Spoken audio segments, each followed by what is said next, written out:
সবাইকে ওয়েলকাম জানিয়ে শুরু করছি আজকের সেশন। ডব্লিউপি কেপি কনস্টেবল 2025 পরীক্ষাকে লক্ষ্য করে আমরা যে প্রত্যেক রবিবার ফুল মক টেস্টের সিরিজ নিয়ে এসেছি, আজকে সেই ফুল মক টেস্ট সিরিজের 2 নম্বর ক্লাস। এই 2 নম্বর ক্লাসে আমরা আলোচনা করব 25টি গুরুত্বপূর্ণ জিকে জিএস থেকে প্রশ্ন। তাই শেষ পর্যন্ত অবশ্যই ক্লাসে তোমরা যুক্ত থাকবে, কারণ এখান থেকে প্রচুর পরিমাণে কোশ্চেন তোমরা পরীক্ষায় কমন পাবে। তাই যারা যারা চ্যানেলে নতুন আছো অবশ্যই চ্যানেলটি সাবস্ক্রাইব করে পাশে থাকা বেল আইকনটি ক্লিক করে রাখবে, যাতে প্রত্যেকটা ক্লাসের নোটিফিকেশন তোমার কাছে পৌঁছে যায়। আজকের প্রথম প্রশ্ন নিয়ে আমরা আলোচনা করব। প্রথম প্রশ্ন দেখে নাও কি দেওয়া আছে। কম্পিউটারের প্রোগ্রামের ত্রুটিকে কি বলা হয়? কম্পিউটারের প্রোগ্রামের ত্রুটিকে কি বলা হয়? Option A spam, option B বোকামি, option C virus, option D bug. কম্পিউটারের প্রোগ্রামের ত্রুটিকে কি বলা হয়? সঠিক উত্তর হয়ে যাবে অপশন ডি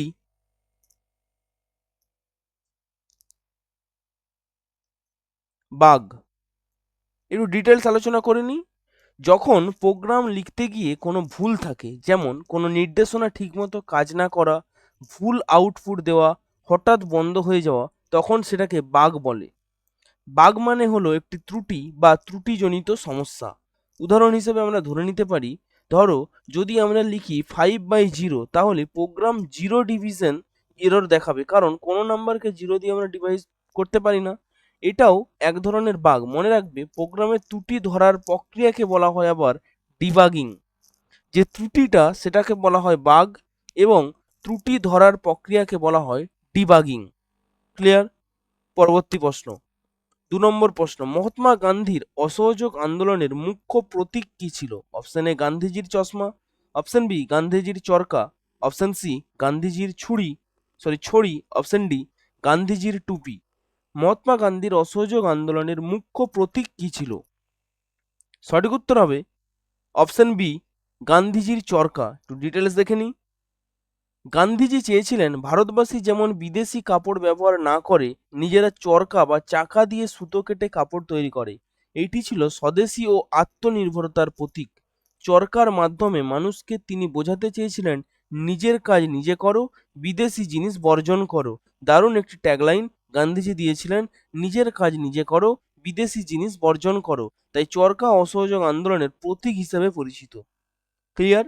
এই যে ডিটেলস এক্সপ্লেনেশন, এগুলো তোমাদের কেমন লাগছে অবশ্যই কিন্তু কমেন্টে জানাবে, এবং এই ক্লাসের পিডিএফ তোমরা পেয়ে যাবে। তার জন্য অবশ্যই শেষ পর্যন্ত ক্লাসটি তোমাদের দেখতে হবে।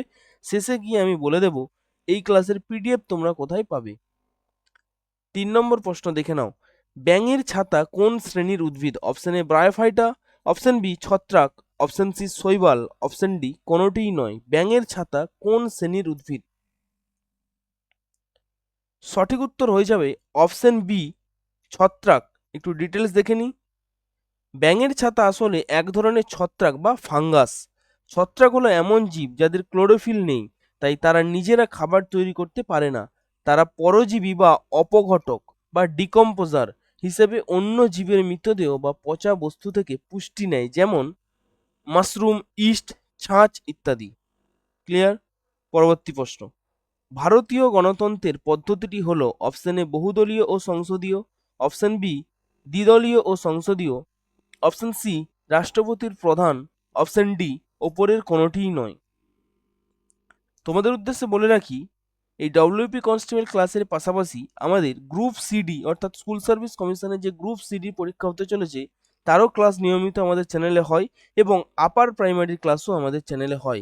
তাই যারা যারা চ্যানেলে নতুন আছো বা আপার প্রাইমারি বা গ্রুপ সিডির পরীক্ষা দেবে ভাবছো, তারা কিন্তু অবশ্যই চ্যানেলটি সাবস্ক্রাইব করে রাখবে। আর তোমাদের জন্য গ্রুপ সিডির আমরা ফুল মক টেস্ট নিয়ে এসেছি, যেখানে 240+ মক টেস্ট তোমরা পাবে মাত্র 147 টাকায়। ডিটেলস জানার জন্য স্ক্রিনে দেওয়া নাম্বারে কন্ট্যাক্ট করে নেবে।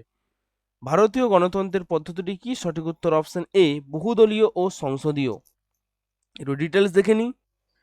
সংসদীয় পদ্ধতি বা পার্লামেন্টারি সিস্টেম, এখানে প্রধানমন্ত্রীর নেতৃত্বে সরকার চলে এবং সরকার সংসদের কাছে দায়বদ্ধ থাকে। বহুদলীয় পদ্ধতি মাল্টি পার্টি সিস্টেম, ভারতে অনেক রাজনৈতিক দল রয়েছে, যেমন কংগ্রেস, বিজেপি, তৃণমূল ইত্যাদি। অর্থাৎ ভারতীয় গণতন্ত্রে একাধিক দল অংশ নেয় এবং সংসদীয় পদ্ধতিতে সরকার পরিচালিত হয়। ক্লিয়ার? পরবর্তী প্রশ্ন, 5 নম্বর প্রশ্ন, ম্যাঙ্গালোরের সন্ধি কত সালে স্বাক্ষরিত হয়? অপশন এ 1784 খ্রিস্টাব্দ, option B 1748, option C 1879, option D 1792। ম্যাঙ্গালোরের সন্ধি কত সালে স্বাক্ষরিত হয়? সঠিক উত্তর হয়ে যাবে অপশন এ 1784 সালে। ডিটেলস দেখে নেব। এটি হয়েছিল দ্বিতীয় ইংরেজ মাইসোর যুদ্ধের পর। পক্ষ ছিল ব্রিটিশ ইস্ট ইন্ডিয়া কোম্পানি ও টিপু সুলতানের মধ্যে। এই চুক্তির ফলে উভয় পক্ষ থেকে একে অপরের দখল করা এলাকা ফিরিয়ে দেয় এবং ইতিহাসে একে বলা হয় ট্র্যাজেডি অব ম্যাঙ্গালোর। 1784 সালে এই ঘটনাটি ঘটেছিল। পরবর্তী প্রশ্ন, হুমায়ুন শব্দের অর্থ কি? অপশন এ পদমর্যাদা, অপশন ই ভাগ্যবান, অপশন সি জগতের আলো, অপশন ডি বাঘ। হুমায়ুন শব্দের অর্থ কি? ভিভিয়া ইম্পর্টেন্ট প্রশ্ন। সঠিক উত্তর অপশন বি ভাগ্যবান। ডিটেলস দেখে নেব। হুমায়ুন শব্দটি ফার্সি উৎসের, অর্থাৎ ভাগ্যবান বা সৌভাগ্যশীল। হুমায়ুন ছিলেন বাবরের পুত্র ও মুঘল সাম্রাজ্যের দ্বিতীয় সম্রাট। নামের মতো ভাগ্যবান ছিলেন না, রাজ্য হারিয়ে পরে পুনরুদ্ধার করেন, তাই এই নামটি ইতিহাসে খানিকটা ব্যঙ্গাত্মক অর্থে স্মরণীয়। পরবর্তী প্রশ্ন, প্রেসার কুকারের কার্যপ্রণালী যে নীতির ওপর নির্ভরশীল? ভিভিয়া ইম্পর্টেন্ট। অপশন এ চাপ বৃদ্ধিতে স্ফুটনাঙ্কের বৃদ্ধি, অপশন বি চাপ বৃদ্ধিতে স্ফুটনাঙ্কের হ্রাস, অপশন সি চাপ হ্রাসে স্ফুটনাঙ্কের বৃদ্ধি, অপশন ডি ওপরের কোনোটিই নয়। প্রেসার কুকারের কার্যপ্রণালী যে নীতির ওপর নির্ভরশীল? সঠিক উত্তর হয়ে যাবে অপশন এ চাপ বৃদ্ধিতে স্ফুটনাঙ্কের বৃদ্ধি। ডিটেলস দেখে নেব। যখন কোনো তরলের চাপ বাড়ানো হয় তার স্ফুটনাঙ্ক কিন্তু বৃদ্ধি পায়, এটা আমরা মনে রাখবো। তরলের উপর চাপ বাড়ালে তার স্ফুটনাঙ্ক বৃদ্ধি পায়। প্রেসার কুকারের ঢাকনা বন্ধ থাকার ভেতরের চাপ বেড়ে যায়, ফলে জলের স্ফুটনাঙ্ক 100 ডিগ্রি সেন্টিগ্রেডের বেশি হয়, খাবার দ্রুত সিদ্ধ হয়ে যায়। এই নীতি হলো বয়েলিং পয়েন্টের ওপর চাপের প্রভাব। ক্লিয়ার। নেক্সট 8 নম্বর প্রশ্ন, বাঙালি কার্টুন চরিত্র নন্টে ফন্টের রচয়িতা কে? Option A Narayan Gangopadhyay, option B Narayan Debnath, option C Narayan Sanyal, option D Narayan Sikdar. Nonte Fonte চরিত্রের স্রষ্টা কে? সঠিক উত্তরটি হয়ে যাবে option B Narayan Debnath. Details দেখে নেব। নারায়ণ দেবনাথ বাংলা শিশু সাহিত্য কার্টুন জগতের কিংবদন্তি। তার সৃষ্টি নন্টে ফন্টে, বাটুল দ্য গ্রেট, হাদা ভোদা ইত্যাদি। এই চরিত্রগুলি মজার মাধ্যমে সমাজ ও শিক্ষা ও বুদ্ধির প্রতিফলন ঘটায়। পরীক্ষায় মনে রাখবে বাংলা কমিক্সের জনক বলা হয় নারায়ণ দেবনাথকে। পরীক্ষায় কিন্তু তোমরা অবশ্যই মনে রাখবে যে বাংলা কমিক্সের জনক বলা হয় নারায়ণ দেবনাথকে। নেক্সট 9 নম্বর প্রশ্ন, কোনটি হর্ষবর্ধনের প্রথম রাজধানী? Option A Kannauj, option B Prayag, option C Mathura, option D Thaneshwar. নিম্নের কোনটি হর্ষবর্ধনের প্রথম রাজধানী? সঠিক উত্তর অপশন ডি থানেশ্বর। ডিটেলস দেখে নেব।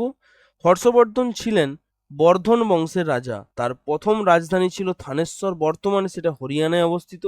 পরে তিনি রাজধানী স্থানান্তর করেন কনৌজে নিয়ে যান। প্রশ্নে যদি প্রথম বলা থাকে তাহলে কিন্তু উত্তর আমরা থানেশ্বর করব। ক্লিয়ার।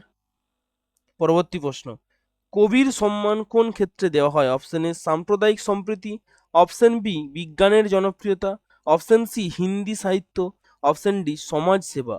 কবির সম্মান কোন ক্ষেত্রে দেওয়া হয়? সঠিক উত্তর হবে সাম্প্রদায়িক সম্প্রীতি। বিজ্ঞানের উপর কোন পুরস্কার দেওয়া হয়? না কলিঙ্গ পুরস্কার। এই প্রশ্নটা কিন্তু তোমাদের WBPSI পরীক্ষাতে এসেছে। ডিটেলস দেখে নেব। কবির ছিলেন 1500 শতাব্দীর মহান সাধক, যিনি হিন্দু মুসলমান ভেদ তুলে এক ঈশ্বরের কথা বলেছিলেন। তার শিক্ষা ও একতা, মানবতা ও প্রেমের ওপর ভিত্তি করে। তাই কবির সম্মান পুরস্কার দেওয়া হয় ধর্মীয় সম্প্রীতিক ও মানবিক ঐক্যের কাজে যারা অবদান রাখেন তাদের। তাই সাম্প্রদায়িক সম্প্রীতির ওপরেই কিন্তু কবির সম্মান দেওয়া হয়ে থাকে। পরবর্তী প্রশ্ন 11 নম্বর প্রশ্ন দেখে নাও। রাষ্ট্রপতিকে অভিশংসন করতে পারে বা ইমপিচমেন্ট করতে পারে? অপশন এ প্রধানমন্ত্রী, অপশন বি সংসদ, option C supreme court, option D কেন্দ্রীয় মন্ত্রিসভা। রাষ্ট্রপতিকে কে অভিশংসন করতে পারে? সঠিক উত্তর হবে অপশন বি সংসদ। ডিটেলস দেখে নেব। অভিশংসন বা ইমপিচমেন্ট মানে হলো রাষ্ট্রপতিকে তার পদ থেকে সরানো বা সাংবিধানিক প্রক্রিয়া। এটি কেবলমাত্র লোকসভা ও রাজ্যসভা মিলে, অর্থাৎ সংসদের উভয় কক্ষ মিলে করতে পারে। আর্টিকেল 61-তে ভারতীয় সংবিধান অনুযায়ী এই ব্যবস্থা আছে। মনে রাখবো, আর্টিকেল 61-তে কিন্তু রাষ্ট্রপতিকে ইমপিচমেন্ট এটা আছে। আবার আছে ভারতীয় সংবিধান সংশোধনী 61 নম্বর সংবিধান সংশোধনীতে ভোটাধিকারের বয়স 21 থেকে কমিয়ে 18 করা হয়। এই দুটো কিন্তু গোলাবো না, একটা আর্টিকেল আর একটা কিন্তু ভারতীয় সংবিধান সংশোধন। পরবর্তী প্রশ্ন, অর্কিডের শহর কাকে বলা হয়? Option A Kalimpong, option B Gangtok, option C Kurseong, option D Nabadwip. অর্কিডের শহর কাকে বলা হয়? সঠিক উত্তর হয়ে যাবে অপশন সি কার্সিয়াং। ডিটেলস একটু দেখে নেব। কার্সিয়াং পশ্চিমবঙ্গের দার্জিলিং জেলার একটি সুন্দর পাহাড়ি শহর। এখানে প্রচুর অর্কিড ফুল জন্মায়, তাই একে বলা হয় অর্কিডের শহর। অর্কিড হচ্ছে এক ধরনের বিরল সুন্দর ফুল, যার অনেক প্রজাতি এখানে পাওয়া যায়। নেক্সট পরবর্তী প্রশ্ন, আলোর কোন ধর্মের জন্য বর্ণালী সৃষ্টি হয়? অপশন এ প্রতিফলন, অপশন বি বিচ্ছুরণ, অপশন সি প্রতিসরণ, অপশন ডি অভ্যন্তরীণ পূর্ণ প্রতিফলন। আলোর কোন ধর্মের জন্য বর্ণালী সৃষ্টি হয়? সঠিক উত্তর হয়ে যাবে অপশন বি বিচ্ছুরণ। ডিটেলস একটু দেখে নেব। সূর্যের সাদা আলো আসলে 7টি রঙের মিশ্রণ। সেটা কি? VIBGYOR।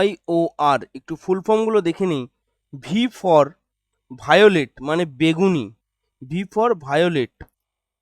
সূর্যের যে 7টা রং অর্থাৎ রামধনুর 7টি রং, ভায়োলেট, ভি ফর ভায়োলেট সেটা হচ্ছে বেগুনি। তারপর আই, আই ফর কি? আই ফর হচ্ছে ইন্ডিগো, যেটাকে বলা হয় জামনি। তারপর হচ্ছে বি ফর ব্লু, যেটা হচ্ছে নীল। জি ফর হচ্ছে গ্রে, যেটা হচ্ছে ধূসর। Sorry, G for green, G for green, যেটা হচ্ছে সবুজ। Y for yellow, Y for yellow, যেটা হচ্ছে হলুদ। ও ফর অরেঞ্জ, যেটা হচ্ছে কমলা। লাস্ট আর ফর রেড, যেটা হচ্ছে লাল। এই 7টি রং সূর্যের আমরা দেখতে পাই বা রামধনুর। যখন আলো কাঁচের প্রিজম দিয়ে যায় তখন বিভিন্ন রঙের আলাদা হয়ে যায়, এটি হচ্ছে বিচ্ছুরণ। উদাহরণ, রামধনু তৈরি হয় আলোর বিচ্ছুরণের কারণে। এটাও কিন্তু পরীক্ষায় আসে যে রামধনু আলোর কোনটির কারণে গঠিত হয়, সেটা হচ্ছে আলোর বিচ্ছুরণের কারণে। এই পয়েন্টটাও কিন্তু খুব ইম্পর্টেন্ট, আমি স্টার মার্ক দিয়ে রাখলাম। আর সূর্যের আলোর বা রামধনুর যে 7টি রং, সেগুলো কি কি আমরা পরপর মনে রাখবো। ক্লিয়ার? পরবর্তী প্রশ্ন, আধুনিক ভূগোলের জনক কাকে বলা হয়? Option A Herodotus, option B হিব্রুকেটাস, option C Henrik Ibsen, option D Carl Ritter. আধুনিক ভূগোলের জনক কাকে বলা হয়ে থাকে? সঠিক উত্তর হয়ে যাবে অপশন ডি কার্ল রিডার। একটু ডিটেলস দেখে নেব। জার্মান ভূগোলবিদ কার্ল রিডার বা রিটারকে বলা হয় ফাদার অফ মডার্ন জিওগ্রাফি। তিনি ভূগোলকে কেবল মানচিত্র নয়, বরং মানুষ ও প্রকৃতির সম্পর্কের বিজ্ঞান হিসেবেও ব্যাখ্যা করেছিলেন। তার গবেষণার সময়কাল 18শো শতাব্দীর শেষ থেকে 19 শতকের শুরু পর্যন্ত। ক্লিয়ার? পরবর্তী প্রশ্ন, পশ্চিমবঙ্গের অভ্র উৎপাদনকারী জেলা কোনটি? Option A Kolkata, option B Paschim Bardhaman, option C Birbhum, option D Purulia. পশ্চিমবঙ্গের অভ্র উৎপাদনকারী জেলা, সঠিক উত্তর হবে অপশন ডি পুরুলিয়া। ডিটেলস দেখে নেব। অভ্র বা মাইকা হলো এক ধরনের খনিজ যা বৈদ্যুতিক সামগ্রী রং প্রসাধনীতে ব্যবহৃত হয়। পশ্চিমবঙ্গের সবচেয়ে বেশি উৎপাদন হয় এই পুরুলিয়া জেলায়। আর ঝাড়খণ্ডের বড় মাপের অভ্র খনি আছে। যদি বলে ভারতবর্ষের কোন রাজ্যে অভ্র খনি সব থেকে বড় আছে, সবচেয়ে বড়, সেটা হয়ে যাবে ঝাড়খণ্ড। আর পশ্চিমবঙ্গের অভ্র উৎপাদনকারী জেলা কোনটি? সেটা হয়ে যাবে পুরুলিয়া। ক্লিয়ার? পরবর্তী প্রশ্ন, কোনটি ব্ল্যাক গোল্ড নামে পরিচিত? Option A platinum, option B কয়লা, অপশন সি সীসা, অপশন ডি পেট্রোলিয়াম। কোনটি ব্ল্যাক গোল্ড নামে পরিচিত? সঠিক উত্তর হবে অপশন ডি পেট্রোলিয়াম। ডিটেলস দেখে নেব। পেট্রোলিয়াম বা ক্রুড অয়েলকে কালো সোনা বলা হয় কারণ এটি কালো রঙেরও অতি মূল্যবান। এর থেকে পেট্রোল, ডিজেল, গ্যাস, প্লাস্টিক ইত্যাদি তৈরি হয়, তাই অর্থনৈতিক দিক থেকে এটি ব্ল্যাক গোল্ড নামেও পরিচিত। পরবর্তী প্রশ্ন, 17 নম্বর প্রশ্ন এবং ইম্পর্টেন্ট প্রশ্ন, জজিলা গিরিপথ কোথায় অবস্থিত? Option A Himachal Pradesh, option B Ladakh, option C Sikkim, option D Jammu Kashmir. Zojila গিরিপথ কোথায় অবস্থিত? সঠিক উত্তর হচ্ছে অপশন বি লাদাখ। ডিটেলস দেখে নেব। এটি জম্মু কাশ্মীর ও শ্রীনগর ও লাদাখ অঞ্চলের মধ্যে অবস্থিত একটি গুরুত্বপূর্ণ পাহাড়ি পথ। এটি হিমালয়ের জজিলা পাস, উচ্চতা প্রায় 11,500 ফুট। সামরিক দিক থেকেও এর কৌশলগত গুরুত্ব অপরিসীম। কি এটা জম্মু কাশ্মীর ও শ্রীনগর লাদাখ অঞ্চলের মধ্যে অবস্থিত, আর এর উচ্চতাটা মনে রাখবো 11,500 ফুট। পরবর্তী প্রশ্ন, অশোকের লিপি ও ব্রাহ্মী লিপির পাঠোদ্ধার করেন কে? Option A Alexander Cunningham, option B James Prinsep, option C Max Muller, option D Mortimer Wheeler. Mortimer Wheeler. অশোকের লিপি ও ব্রাহ্মী লিপির পাঠোদ্ধার করেন কে? সঠিক উত্তর option B James Prinsep. Details দেখে নেব। ইংরেজ পণ্ডিত জেমস প্রিন্সেপ 1837 সালে ব্রাহ্মী লিপি পাঠোদ্ধার করেন। এর ফলে অশোকের শিলালিপি পড়া সম্ভব হয় এবং আমরা তাই ইতিহাস জানতে পারি। ইতিহাস একটি ভারতীয় প্রাচীন সভ্যতার অধ্যয়নের এক যুগান্তকারী আবিষ্কার। এটি ক্লিয়ার। নেক্সট প্রশ্ন, গিরিশ কার্নাড কিসের সাথে যুক্ত? অপশন এ সঙ্গীত, অপশন বি নাটক, অপশন সি খেলা, অপশন ডি জাদুবিদ্যা। এই কে কোন ব্যক্তি কোন পেশার সাথে যুক্ত, এই রিলেটেড প্রশ্ন কিন্তু পরীক্ষায় খুব পরিমাণে আসে, বিশেষ করে পুলিশের পরীক্ষাতে। তাই এই টপিকগুলো কিন্তু আমাদের কভার করতেই হবে। গিরিশ কার্নাড কিসের সাথে যুক্ত? সঠিক উত্তর হয়ে যাবে অপশন বি নাটক। ডিটেলস দেখে নেব। গিরিশ কার্নাড ছিলেন ভারতের বিখ্যাত নাট্যকার, অভিনেতা ও পরিচালক। তার বিখ্যাত নাটক হচ্ছে তুগলক, নাগমণ্ডল প্রভৃতি। তিনি আধুনিক ভারতীয় থিয়েটারের অন্যতম স্তম্ভ। তার গিরিশ কার্নাডের কিছু নাটক কি না, তুগলক, নাগমণ্ডল, এই নামগুলো কিন্তু আমরা মনে রাখবো। পরবর্তী প্রশ্ন, পুরন্দরের সন্ধি কত সালে হয়েছিল? Option A 1802, option B 1665, option C 1809, option D 1757 সালে। পুরন্দরের সন্ধি কত সালে হয়েছিল? সঠিক উত্তর হবে 1665 সাল। Option B will be the right answer. Details দেখে নেব। এই চুক্তি হয়েছিল শিবাজি মহারাজ ও মুঘল সেনাপতি জয় সিংহের মধ্যে। উদ্দেশ্য কি ছিল? না দ্বন্দ্ব বন্ধ করা এবং মুঘলদের সঙ্গে সম্পর্ক মেরামত করা। ইতিহাসে একে বলা হয় ট্র্যাজেডি অফ পুরন্দর 1665, আমরা আগে কিন্তু আলোচনা করেছি। নেক্সট প্রশ্ন, নৌকার দ্বার কোন শ্রেণীর লিভার? ভিভিয়া ইম্পর্টেন্ট প্রশ্ন, ভিভিয়া ইম্পর্টেন্ট। প্রথম শ্রেণী, দ্বিতীয় শ্রেণী, তৃতীয় শ্রেণী না কোনোটিই নয়। এই শ্রেণী বলতে এখানে কিন্তু কোনো ক্লাসকে বোঝায়নি যে প্রথম শ্রেণী, দ্বিতীয়, তৃতীয়, চতুর্থ, পঞ্চম, তা কিন্তু না। নৌকার দ্বার কোন শ্রেণীর লিভার? সঠিক উত্তর হয়ে যাবে অপশন বি দ্বিতীয় শ্রেণী। ডিটেলস একটু দেখে নেব। লিভার তিন প্রকারের হয়। এক প্রথম শ্রেণী, ফ্লুকার মাঝখানে যেমন দোলনা। দ্বিতীয় শ্রেণী, লোড মাঝখানে থাকে যেমন হুইল ব্যারো, নৌকার দণ্ড, যেমন এটার উত্তর হলো। তৃতীয়, এফর্ট মাঝখানে থাকে যেমন হাত মাছ ধরার ছিপ। নৌকার দাঁড় হচ্ছে দ্বিতীয় শ্রেণীর লিভার। এই প্রশ্নের সঠিক উত্তর অপশন বি। পরবর্তী প্রশ্ন, শ্বসনে, সরি এটা মিস্টেক হয়ে গেছে টাইপিং, এটা শ্বসনে হবে। এক সেকেন্ড।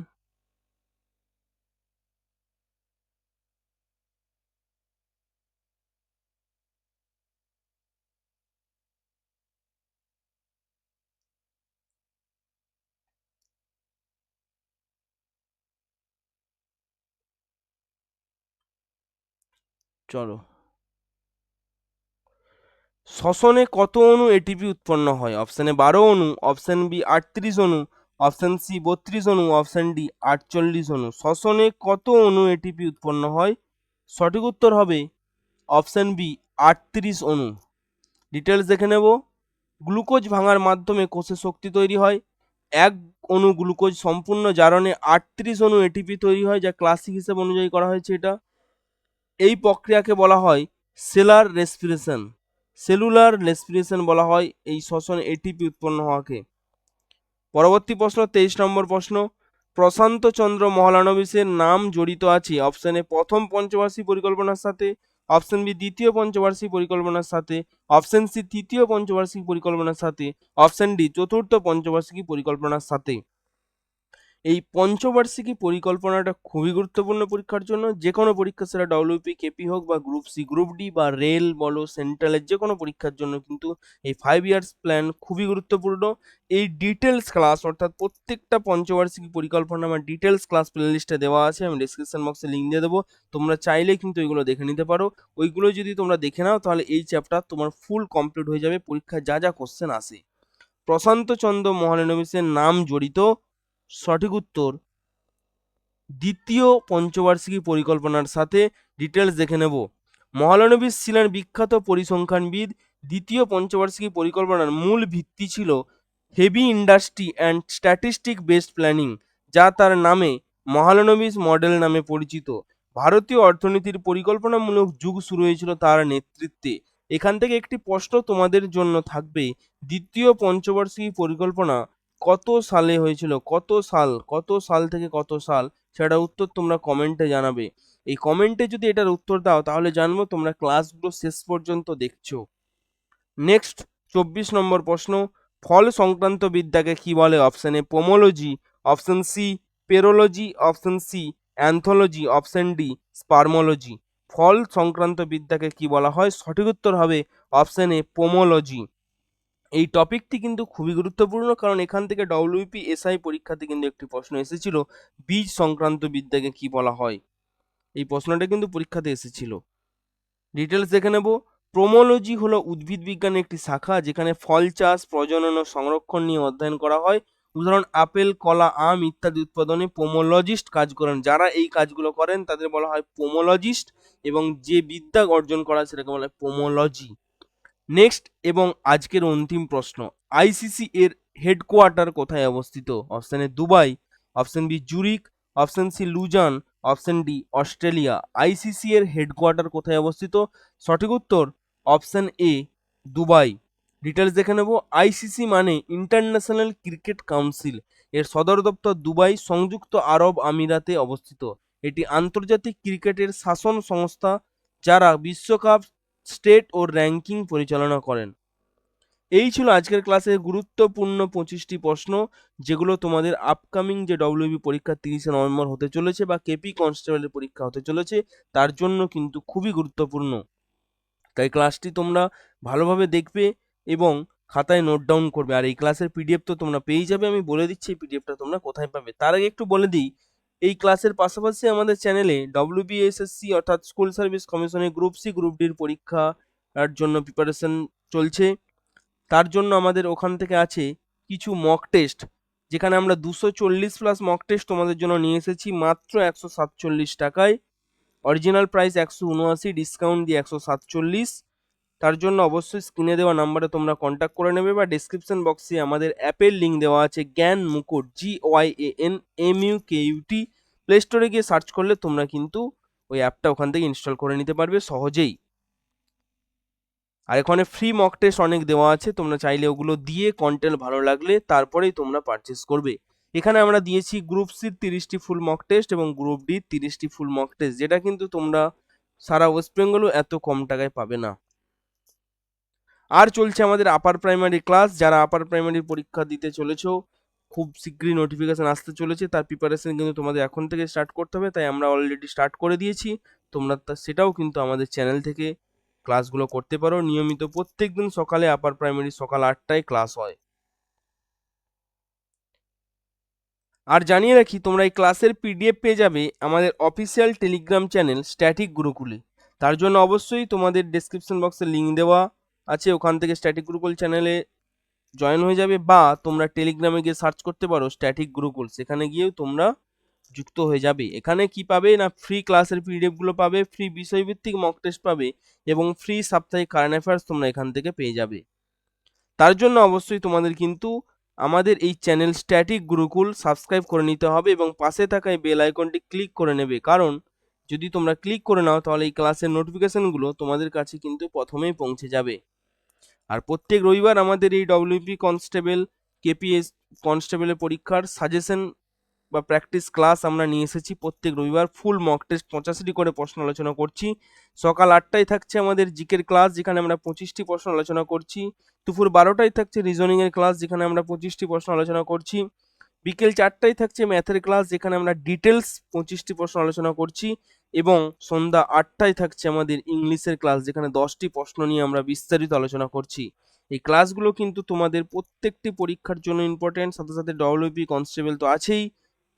তাই ক্লাসটি তোমরা অবশ্যই দেখবে এবং বন্ধুদের মধ্যে শেয়ার করবে। যদি ভালো লেগে থাকে, চ্যানেলে নতুন হয়ে থাকলে অবশ্যই চ্যানেলটি সাবস্ক্রাইব করে দেবে এবং কমেন্টে জানাবে এই ক্লাসগুলো তোমাদের কেমন লাগছে।